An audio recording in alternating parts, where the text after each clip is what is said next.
You guys wanted a more difficult dosage question. Here you go.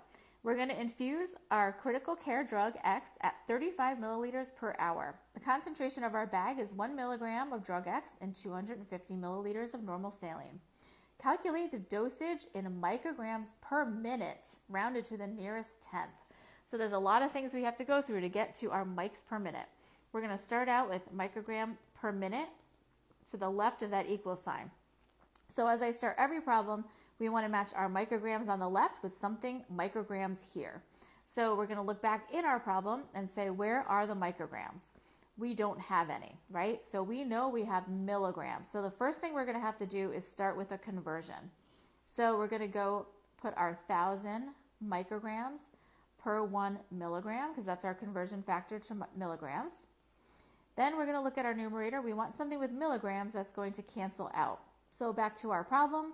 We have 1 milligram, which is in 250 milliliters. So that's our concentration. So then we can cross out our milligrams. So now we have our micrograms per milliliters.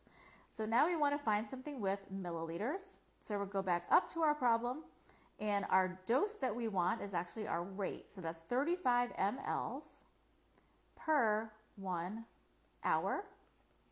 Okay, so then a milliliters are going to cross out. And our last thing is our time conversion, because we're stuck with here micrograms and hours. And what we want to find is microgram per minute.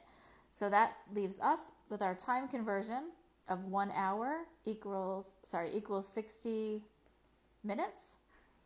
Okay, so that's a long multiplication. So it's going to be 1,000 times 1 times 35 times 1 divided by 250 times 60. So our final answer after we do this multiplication and division is going to be 2.33. So we wanted to round to our nearest tenth, which is our 3. And if you look to the right, it's only 3. It's not a 5. So we're going to stay rounded to 2.3. So 2.3 micrograms per minute is the final answer.